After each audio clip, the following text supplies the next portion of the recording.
전 뉴스 2부 시작합니다. 정부가 정치인과 공직자 등이 포함된 1,373명에 대해 신년 특별사면을 단행했습니다. 이명박 전 대통령을 비롯해 김기춘 전 비서실장 등 박근혜 정부 청와대 인사들이 포함됐고 문재인 정부 인사로는 김경수 전 경남지사가 복권 없이 남은 형기만 면제됐습니다. 신년 특별사면에 대해 여당인 국민의힘은 통합에 대한 윤 대통령의 의지라며 높이 평가했습니다. 그러나 야당인 민주당은 부패와 적폐 세력의 부활이라고 비판해 엇갈린 반응을 보였습니다. 윤석열 대통령은 북한 무인기 여러 대가 영공을 침범한 것과 관련해 군의 대비 태세가 대단히 부족했다고 비판했습니다. 군은 작전 전반에 대한 점검에 들어갔고 국회는 내일 긴급 국방위원회를 소집했습니다. 북한이 내년도 국정 운영 방향을 결정하는 노동당 중앙위 전원회의를 시작했습니다. 김정은 북한 국무위원장은 국력이 강화됐다고 자평하면서 더욱 격앙된 투쟁 방향을 세워야 한다고 강조했습니다. 이태원 참사 국정조사 특위는 행안부 등 18개 기관을 대상으로 기관 보고를 진행하고 있습니다. 박희영 용산구청장까지 구속한 특별수사본부는 이태원 파출소 팀장 등 3명을 추가로 입건했습니다. 전국의 아침 기온이 영하 10도 안팎의 강추위가 이어지는 가운데 내일 아침 중부지방에는 또 눈이 내리겠습니다. 내리는 눈의 양은 적겠지만 한파에 얼어붙을 가능성이 있어 빙판길 사고가 우려됩니다.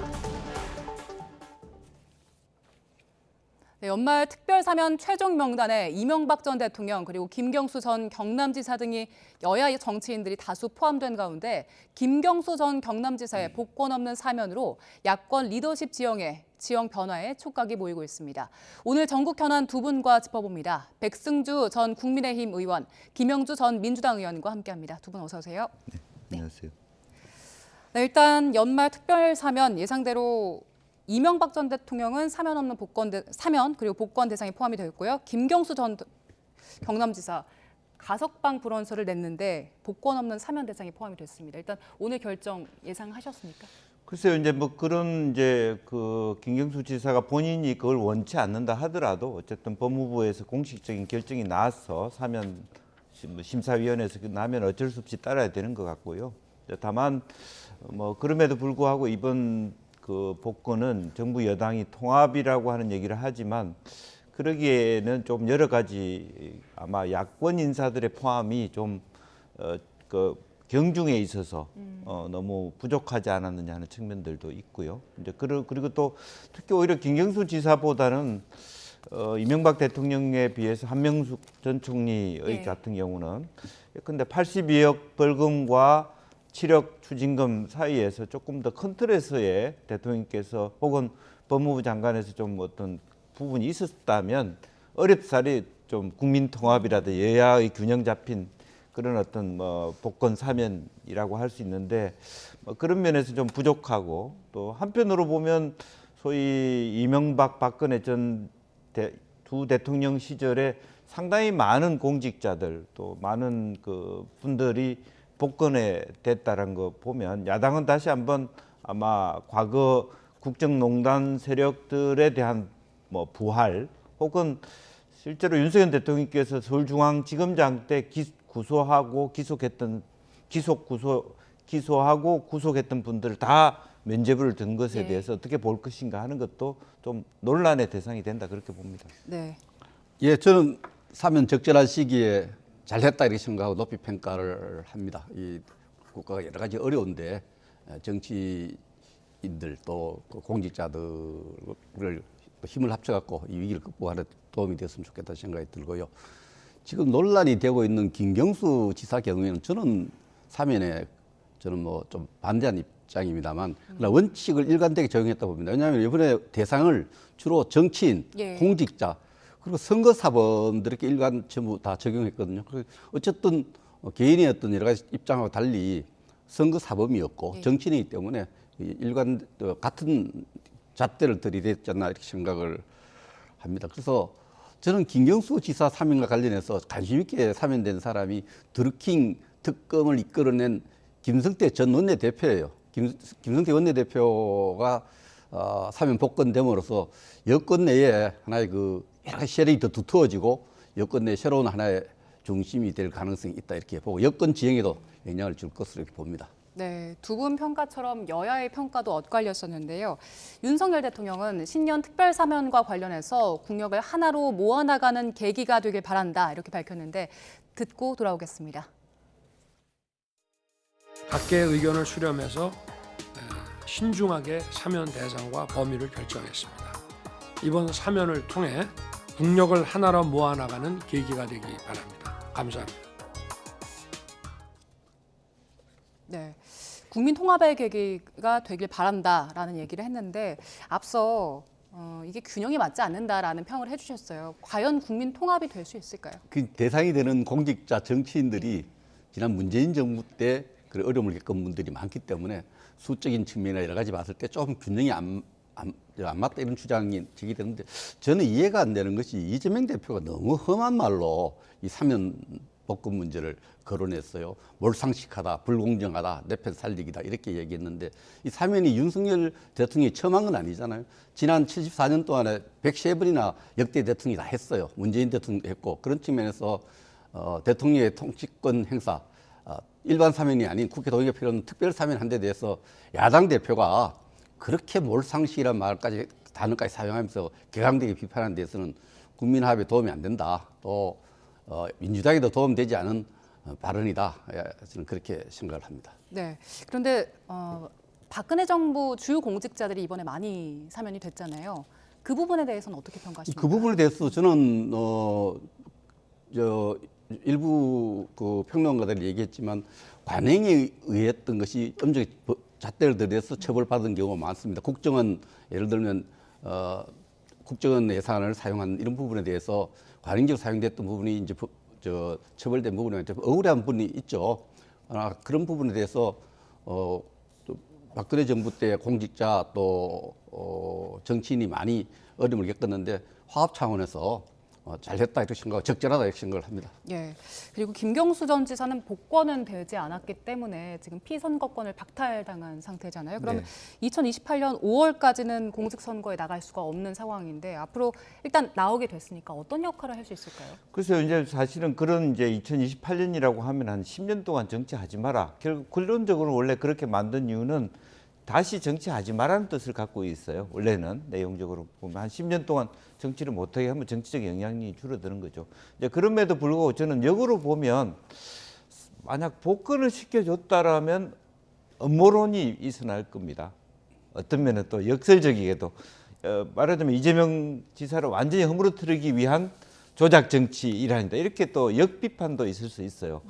다시 소위 김경수 지사를 들어오게 함으로써 정치 활동을 완전히 완강하게 지어줌으로써 이재명 대표 체제를 무너지기 위한 또 민주당을 훨씬 더 경랑 속으로 몰기 위한 이제 그런 의미에서 순수한 부분도 있다. 차라리 원리 원칙대로 복권을 하지 않음으로써 실질적인 어떤 정치 세력 안으로 들어오기에는 첫째 연령이나 중량감이나 또 실질적인 권한에 있어서 굉장히 부족합니다. 김경수 지사는 그 역량이 적다는 보다는 그래서 실제로 보면 그럼에도 불구하고 이재명 대표가 사법 리스크가 강화되면서 일정 정도의 어떤 친노 친문 구심 역할은 할 수 있지 않겠냐 그렇게 보여집니다. 근데 지금 김경수 지사의 경우에는 문재인 대통령 시절에 감옥에 갔어요. 말하는 김명수 대법원장 체제에서 유죄를 인정받은 부분입니다. 그런데 그 김경수 지사 본인이 그 대법원 판결을 인정하지 않는 거 나는 무죄다 그런 거예요. 그게 다른 정부도 아니고 문재인 정부의 김명수 대법원장 체제에서 유죄를 받은 부분에서 끝까지 인정하지 않고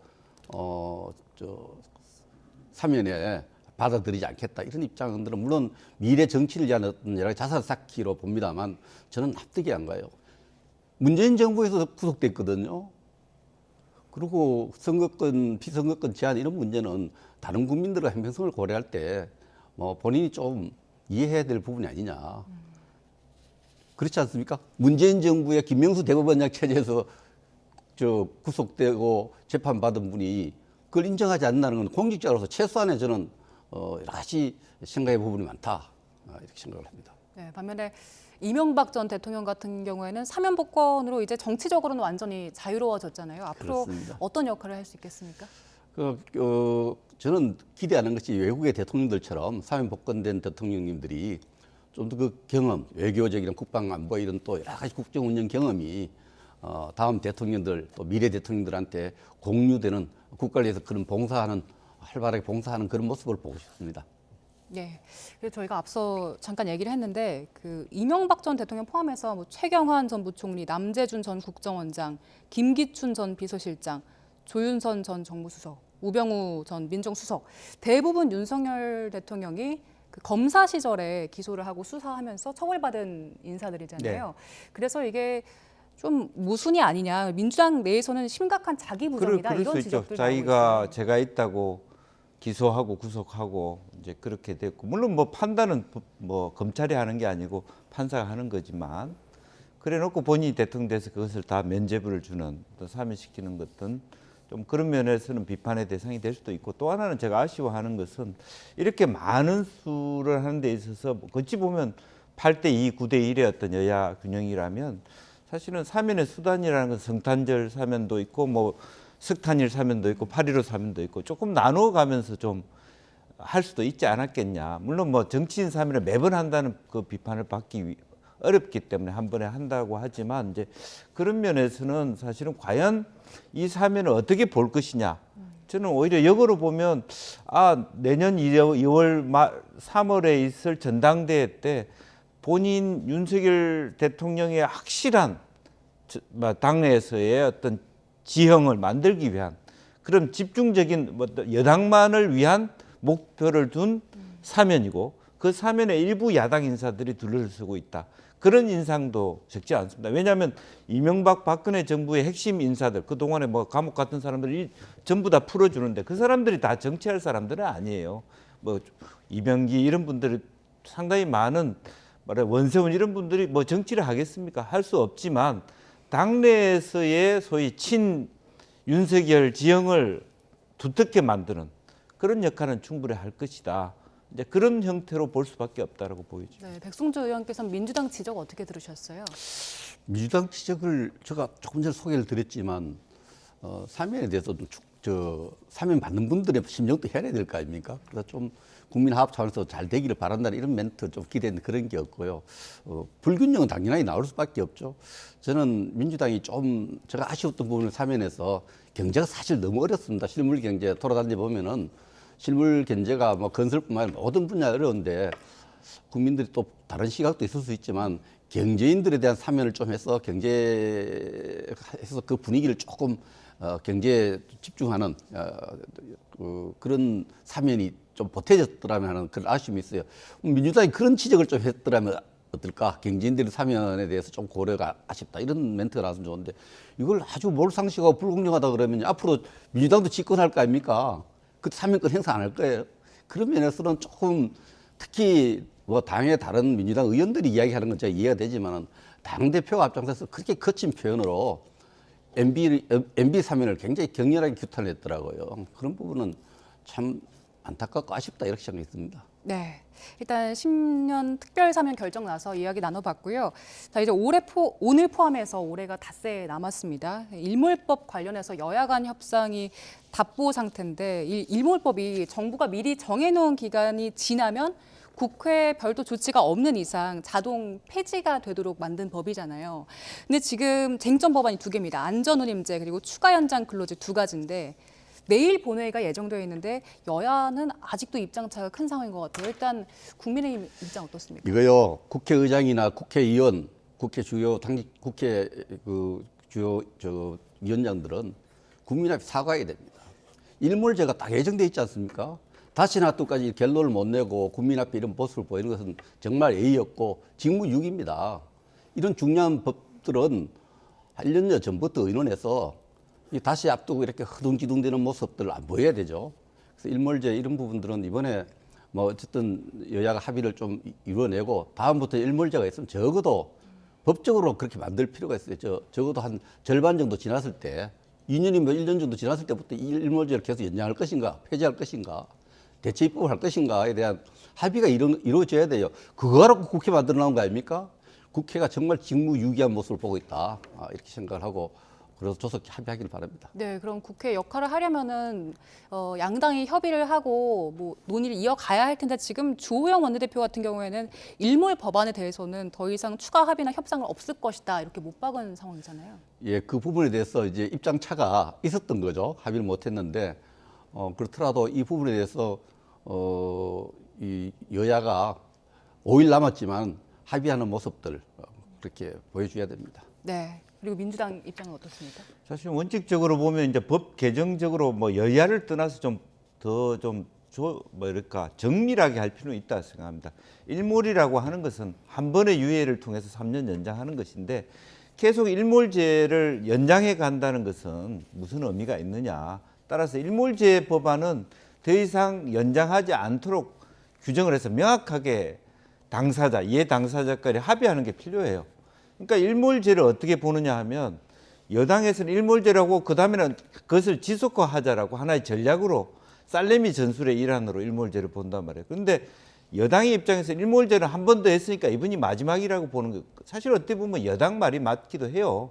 그래서 매번 일몰제로 사실 언발에 오줌 누기식으로 가는 그런 것들이 정치 문화에 건강하지는 않다 봅니다. 그러니까 앞으로 우리가 여야 합의에서 일몰제는 다시 한번 그것이 재연장되는 건 없도록 하자.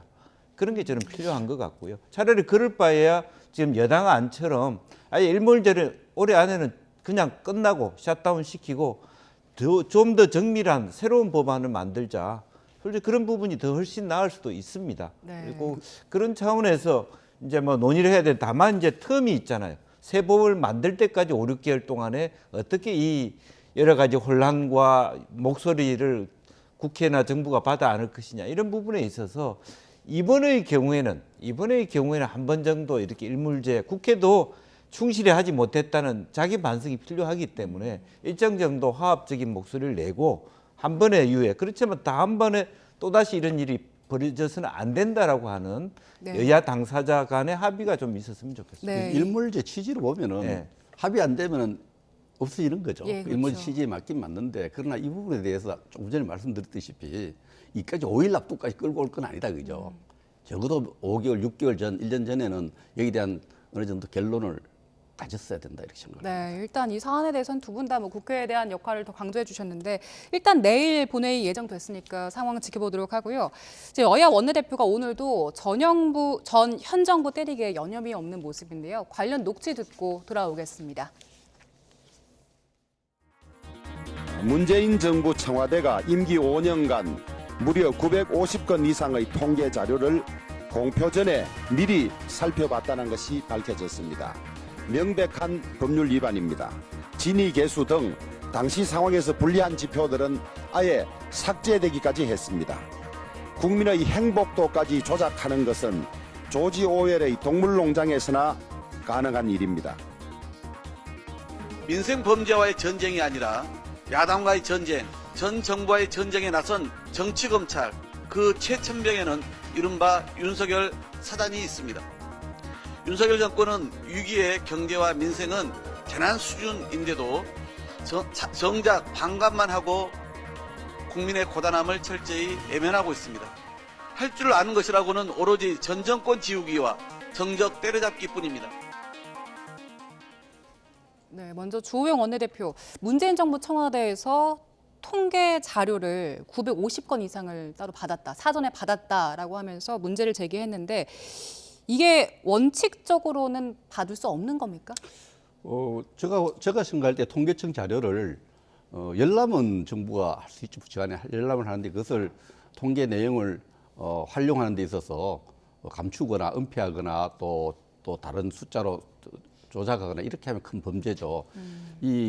또 우리 통계청의 통계는 다른 어떤 사회단체 통계와 달리 정부에 대한 국민 신뢰, 대한민국 정부에 대한 외국의 신뢰, 또 국제경제기구의 신뢰 이거가 직결되기 때문에 이 경제 지표의 열람하고 조작한 그 실체가 인정된다면은 정말 이 부분은 국정농단이라고 볼 수밖에 없어요. 그러나 아직 열람했고 어느 부분 어떻게 왜곡했는가에 대한 철저한 여야가 이런 조사를 좀 할 필요가 있다. 억울하면은 지금 민주당이 자꾸 전정권 지우기, 전정권에 대한 전쟁이라 그러는데 이런 문제 의문이 제기됐는데 국회가 해야 될 일은 이런 겁니다. 이런 것을 통계가 조작된지 안 되는지 국회가 이걸 조사를 할 필요가 있어요. 조사해서 정말 조작됐다면 이 부분은 대한민국에 대한 국제 신뢰도에 엄청난 영향을 줍니다. 그러나 철저하게 진상을 조사할 필요가 있다고 생각을 합니다. 네, 일단은 뭐 조사가 필요하고 여러 통계 조작이 의심되는 의혹 수준인 상황인 거고요.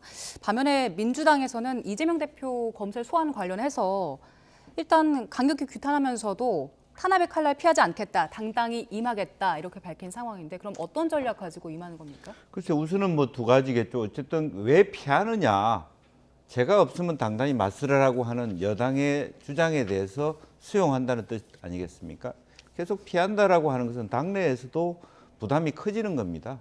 당내에서 왜냐하면 이재명계가 아닌 분들 입장에서는 왜 그 성남시장 시절에 경기도지사 시절에 한 일을 가지고 당을 앞세워서 당 전체의 리스크를 가중시키냐 하는 비판이 있기 때문에 그 비판도 수용해야 되고 또 여당이 주장하듯이 제가 없으면 정당하게 말하자면 수용해라 이제 그런 부분들도 있을 거고요.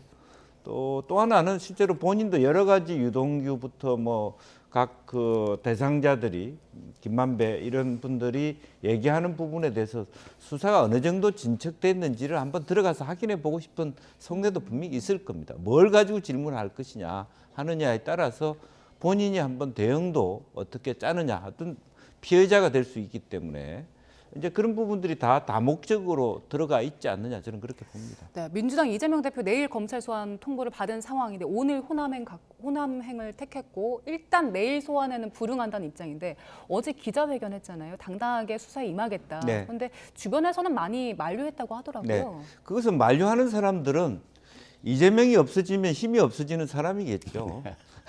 너무 제가 돌직구로 얘기를 하는지는 모르겠습니다만 본인은 사실은 그런 차원의 문제가 아니라 정면 돌파를 해고 또 하나는 자꾸 본인의 사법 리스크에 대해서 뭐 이낙연이니 정세균이니 좀 친호환계의 득세라든지 또 친노 친문 진영의 득세라 지금 어쨌든 본인이 원하지 않았던 김경수 지사가 어쨌든 복권은 안 됐지만 사면은 됐기 때문에 굉장히 그 다이나믹스가 당의 긴장도가 높아지거든요. 이재명 지사로 대표로서는 그걸 극복해가는 과정에 있기 때문에 일단 가장 중심적이 되는 호남에 있어서의 자기 결백성이라든지 당당함을 한번 보여줄 필요가 있다. 그리고 아마 그 검찰 출두 기일은 아마 조정 중일 겁니다. 그래서 일정 정도 변호사들과 합의하면서 그 어떤 적절한 타이밍에 조사에 임하지 않을까 그렇게 보여집니다. 네, 이번 이 부분과 관련해서 제가 생각할 때는 그 제1야당 대표를 다수당 대표를 소환할 때는 뭐 한번 아니면 말고식으로 사실 확인 차원은 아닐 거라 생각합니다.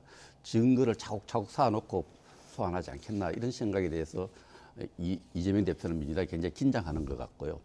이 돌파하는 부분을 일단 그 국회의 어떤 특혜, 불체포 특권을 여기서 피할 수는 없다고 봅니다. 그런 부분에 대해서 일정을 조절해서 출두를 해야 될 것 같고요.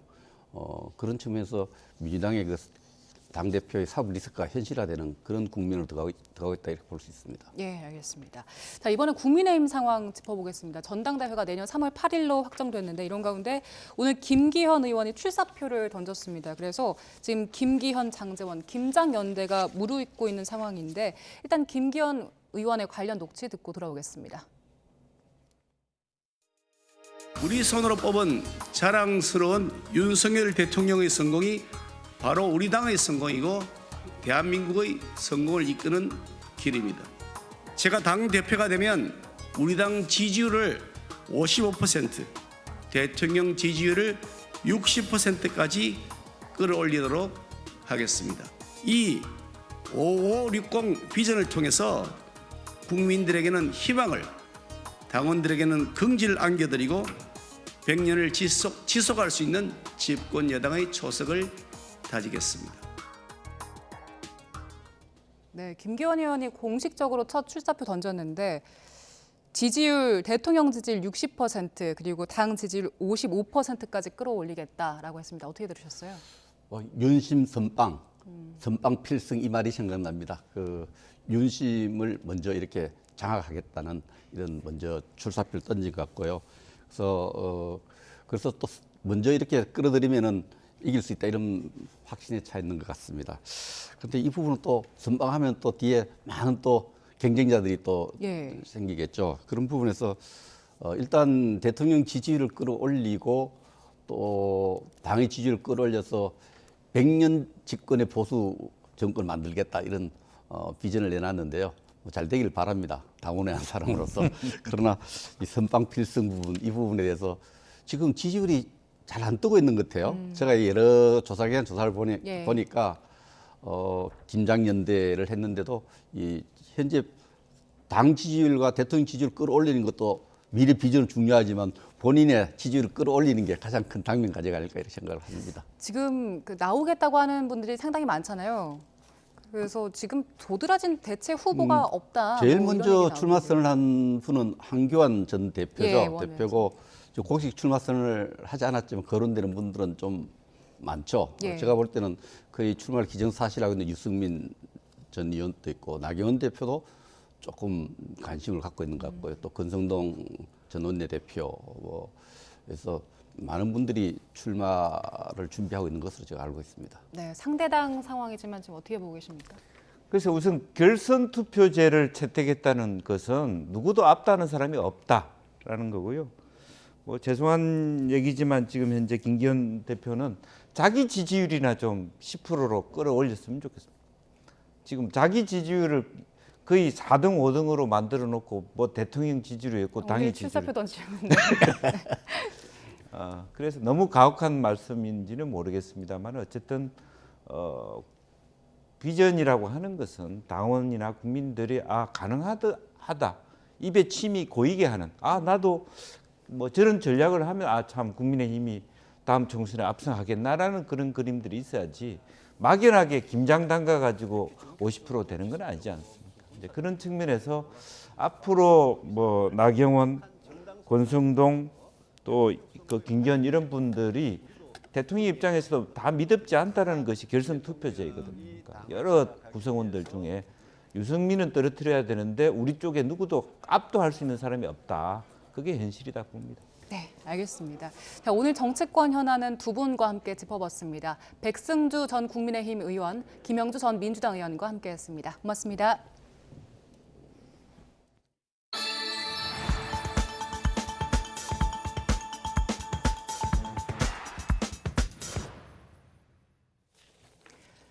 택시기사를 살해한 뒤 시신을 옷장에 숨긴 혐의를 받는 30대 남성 A씨가 경찰 수사에서 전 여자친구도 자신이 살해했다고 진술했습니다. A씨는 경찰 조사에서 지난 8월 전 여자친구인 50대 B씨를 살해한 뒤 시신을 경기도 파주에 있는 하천변에 유기했다고 진술한 걸로 전해졌습니다. A씨는 앞서 지난 20일 밤 경기도 고양시에서 음주운전을 하다가 60대 피해자가 몰던 택시와 접촉사고를 내자 합의금을 주겠다며 자신이 살던 아파트로 데려간 뒤 살해해서 옷장에 시신을 숨긴 혐의를 받습니다. 아파트 명의자는 A씨의 전 여자친구로 드러났는데 경찰은 연락이 닿지 않는 걸로 미뤄 추가 피해자일 가능성을 염두에 두고 수사를 벌여왔습니다. 의정부 지방법원 고양지원은 내일 오전 10시 반 살인 혐의를 받는 A씨에 대한 구속 전 피의자 신문을 진행합니다. 군 당국이 북한 무인기들의 우리 영공 침범에 관한 현장 대응이 적절했는지에 대한 확인에 나섭니다. 이성준 합동참모본부 공보실장은 예하부대의 작전적 조치 사항에서 보완할 사항을 찾기 위해 오늘부터 전비태세 검열이 시행된다고 밝혔습니다. 합참 전비태세 검열실은 이번 무인기 대응 임무를 수행한 각 부대에 대한 현장 방문을 통해 당시 작전 전반에 대한 조치 경과를 점검할 예정입니다. 윤석열 대통령이 북한 군용 무인기가 우리 영공을 침범한 것과 관련해서 선의에 의존한 대북 정책은 위험하다며 지난 정부를 겨냥했습니다. 또 군용 무인기 도발에 대한 내년 대응 전력 예산이 국회에서 50%나 삭감됐다며 국회를 다시 설득하겠다고 밝혔습니다. 윤 대통령의 국무회의 모두 발언 들어보겠습니다. 드론에 대한 대응 노력과 이런 훈련 또 전력 구축이 제대로 되지 않고 훈련을 아주 전무했다고 하는 것을 보면 참 이런 북한의 선의와 군사 합의에만 의존한 대북 정책이 얼마나 위험한 것인지 우리 국민들께서 잘 보셨을 거라고 생각합니다. 그리고 안타까운 것은 이런 군용 무인기 도발에 대한 내년도 대응 전력 예산이 국회에서 50%나 삭감이 됐습니다.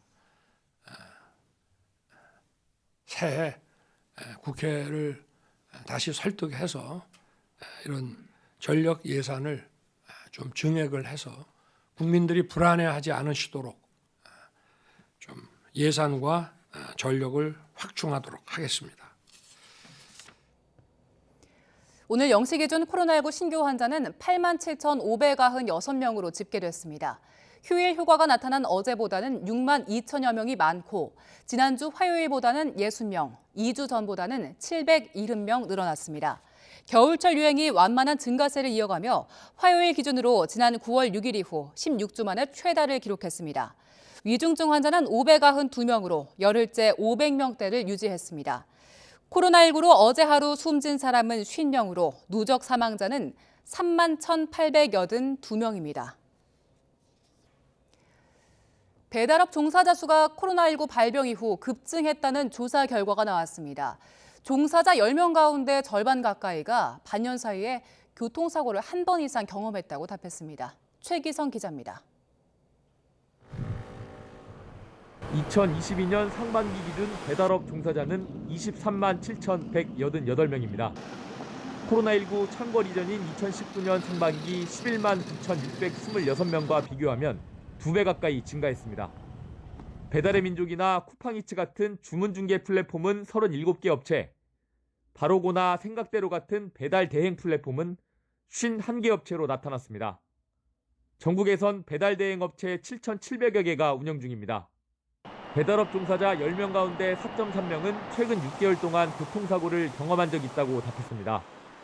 사고 원인으로는 촉박한 배달 시간에 따른 무리한 운전이 42.8%로 가장 많았습니다.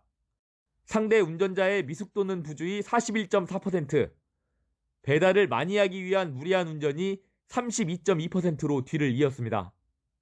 한 달 평균 25.3일 일하고 세전 기준 약 381만 원을 버는 것으로 조사됐습니다. 이 가운데 95만 원을 보험료 등으로 지출했습니다.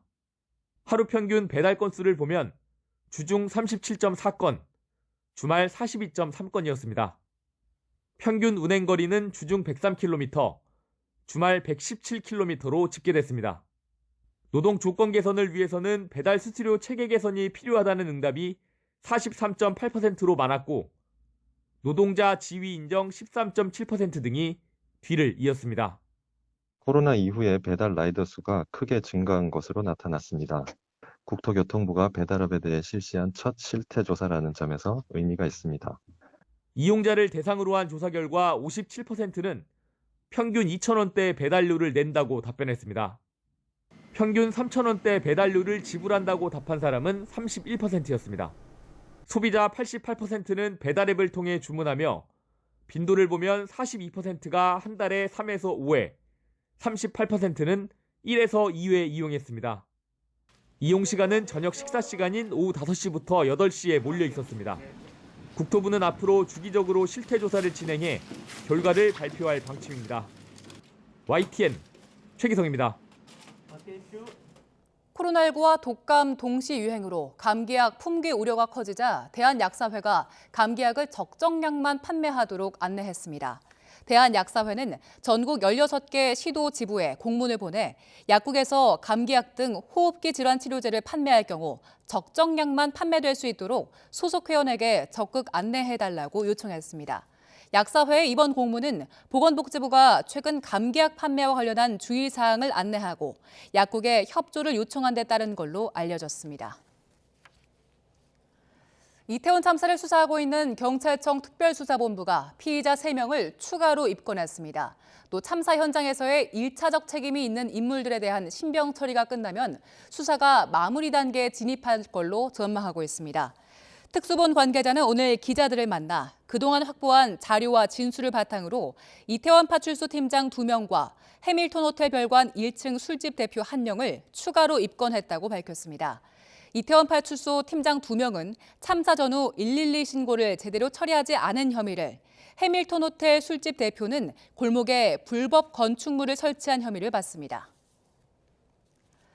이태원 참사 직후 시민들은 참사 현장 근처인 이태원역 1번 출구 일대에 자발적으로 추모 공간을 조성했습니다.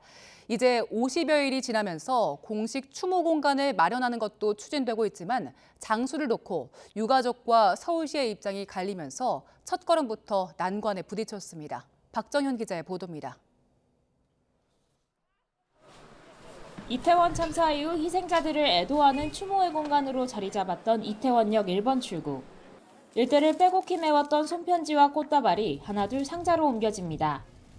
희생자들의 49제가 지난 뒤 유가족과 이태원 상인들이 추모 물품을 새로운 공식 추모 공간에 영구히 보관하자는 데 뜻을 모은 겁니다. 추모 공간이 들어설 장소로 유족들이 꼽는 1순위는 이태원역 1번 출구입니다. 참사 현장과 가까운 데다 시민들이 자발적으로 추모 공간을 조성했다는 의미도 있기 때문입니다. 이태원 참사 현장이 온전한 애도와 기억의 공간이 될 수 있도록 피해자들에게 적절한 지원과 치유의 과정이 될 수 있도록 참사를 목격한 또 다른 피해자인 상인들도 비슷한 생각입니다. 이태원역 1번 출구를 재단장하였습니다. 모두를 기억하고 애도하는 공간으로 만들어 가겠습니다. 우리가 마주했던 그날의 기억을 품고 더 나은 희망의 공간 이태원을 만들어 나가겠습니다. 그러나 서울시는 최근 추모공간 후보지로 이태원역 1번 출구가 아닌 민간 건물 3곳을 제안한 것으로 알려졌습니다. 유족들은 민간 건물의 경우 건물주 요구에 따라 비워야 할 수도 있다며 수용할 수 없다는 입장입니다. 추모공간 설치의 가장 첫 단계인 입지 선정부터 유족과 지자체의 의견이 엇갈리는 겁니다. 이러다 앞서 성수대교나 삼풍백화점 참사 희생자 위령탑이 사실상 시민의 접근이 불가능한 곳에 세워지거나 참사와 전혀 관계없는 엉뚱한 곳에 마련된 전례가 되풀이되는 거 아니냐는 우려의 목소리도 나옵니다. 게다가 세월호 참사를 추모하는 광화문 기억공간을 두고는 지금도 유족과 서울시 사이 갈등이 이어지고 있습니다. 전문가들은 추모공간이 사회 구성원의 상처를 치유하는 역할을 해야지 또 다른 갈등과 비난을 낳게 해서는 안 된다고 지적합니다. 그런 갈등을 보는 또 유족들 입장에서는 마치 이게 없었던 일로 취급을 당하기 때문에 또 한 번의 상처와 외상을 줄 수 있는 일이 될 것입니다. 추모 공간이 애도를 넘어 기억과 희망을 이야기하는 곳이 될 수 있도록 공동체 차원의 논의와 합의가 필요한 시점입니다. YTN 박정현입니다. 오늘 새벽 4시 40분쯤 인천국제공항 제2여객터미널 계류장에서 50대 김모 씨가 여객기 견인 차량, 일명 토잉카에 깔려 숨졌습니다. 김 씨는 사고 당시 동료와 함께 토잉카를 타고 가다가 안전점검을 하기 위해 잠시 하차했고 빙판길에 미끄러지면서 바퀴에 깔린 걸로 전해졌습니다. 경찰은 CCTV와 목격자 진술 등을 토대로 사고 경위를 조사하고 있습니다. 노동당국도 고용주를 상대로 중대재해처벌법 위반 여부를 조사하고 있습니다. 가정용 찜질방에서 잠을 자던 일가족 3명이 일산화탄소에 중독돼 병원으로 옮겨졌습니다.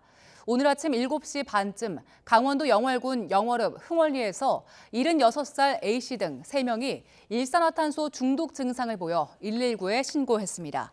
이들은 원주와 충북 제천 지역 병원으로 나뉘어 이송돼 치료를 받고 있고 생명에는 지장이 없는 걸로 전해졌습니다. 경찰과 소방당국은 주택 한편에 설치한 흑벽돌 찜질방에서 잠을 자던 일가족이 일산화탄소가 새어나와 중독된 걸로 보고 있습니다. 술을 마시고 운전하다 어린이 보호구역에서 초등학생을 차로 치어 숨지게 한 혐의를 받는 운전자가 구속 상태로 재판에 넘겨졌습니다. 서울중앙지방검찰청은 오늘 특정범죄 가중처벌법상 어린이 보호구역 치사와 도주치사, 음주운전 등의 혐의로 39살 A씨를 구속 기소했습니다.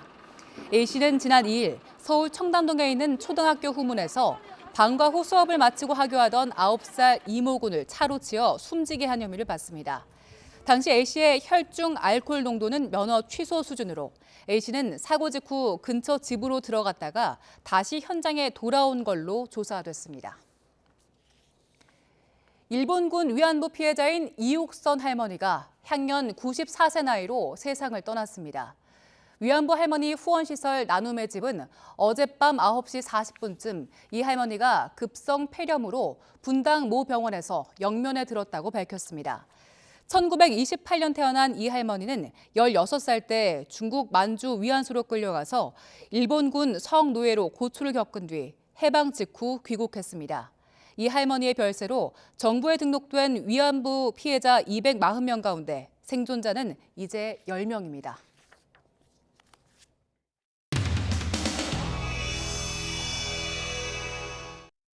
어제 김기현 의원님하고 포럼에도 같이 참여하셨고 오늘도 같이 인사 나누시는 것 같은데 어저께 말씀드렸는데 말씀 본 지 얼마 안 돼가지고 벌써 결혼하라 그러는데 커피도 먹어보고 영화도 같이 봐보고 밥도 같이 먹어보고 데이트를 해야 결혼을 결정하지 않겠습니까? 데이트적인 그 정도 것이죠. 가장 먼저 김기현 국회의원님을 모시겠습니다. 여러분 큰 박수로 환영해 주시기 바랍니다. 누구보다도 윤석열 대통령께서 가장 신뢰하고 그리고 항상 그 곁에서 어드바이스 하면서 방향과 철학을 제시하는 그분이 누군지 아시죠 여러분?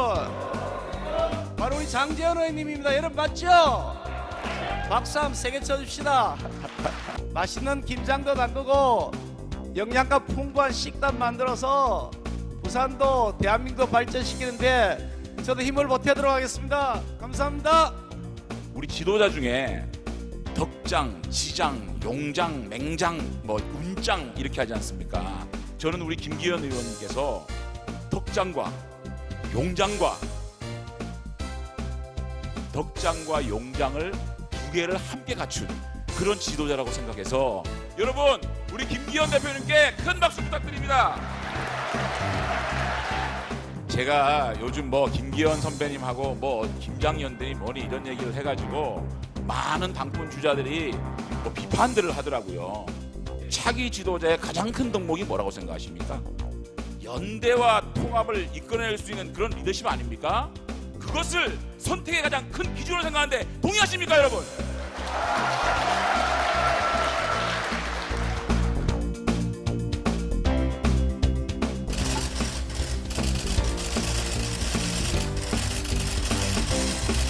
김장연대 이런 얘기도 많고 이제 후보들이 점점 나오고 있잖아요. 어떻게 평가하고 계세요?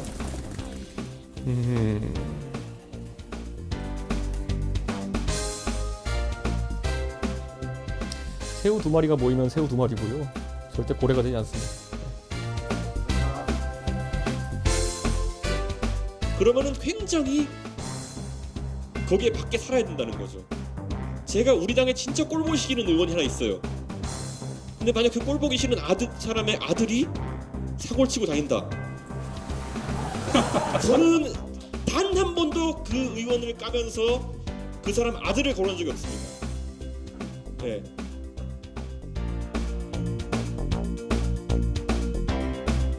이게 얼마나 살면서 힘든 건지 아세요? 네.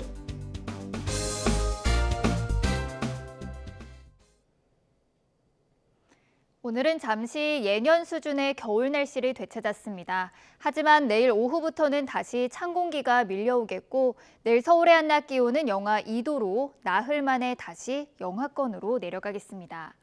현재 중부지방은 초미세먼지 농도도 짙어져 있습니다. 밤사이 중국발 스모그가 더해지며 내일 오전까지는 공기가 탁하겠고요. 먼지는 오후에 찬바람이 불면서 점차 해소가 되겠습니다. 내일 아침 출근길에는 중부지방에 눈이 내리겠고요. 찬바람이 강해지는 밤부터는 서해안에 또 한 차례 눈이 내리겠습니다. 내일 아침 기온은 예년 수준을 보이겠습니다. 내일 서울의 아침 기온은 영하 6도, 대전은 영하 4도, 대구는 영하 2도로 출발하겠고요. 낮부터는 다시 예년 기온을 밑돌겠습니다. 내일 서울의 한낮 기온은 영하 2도, 청주는 영하 1도, 부산은 8도를 보이겠습니다. 모레 눈이 그친 뒤에는 당분간 맑은 날씨가 이어질 전망입니다. 지금까지 날씨 정보였습니다. 더 뉴스 오늘은 여기까지입니다. 잠시 뒤 뉴스큐가 방송됩니다. 시청해주신 여러분 고맙습니다.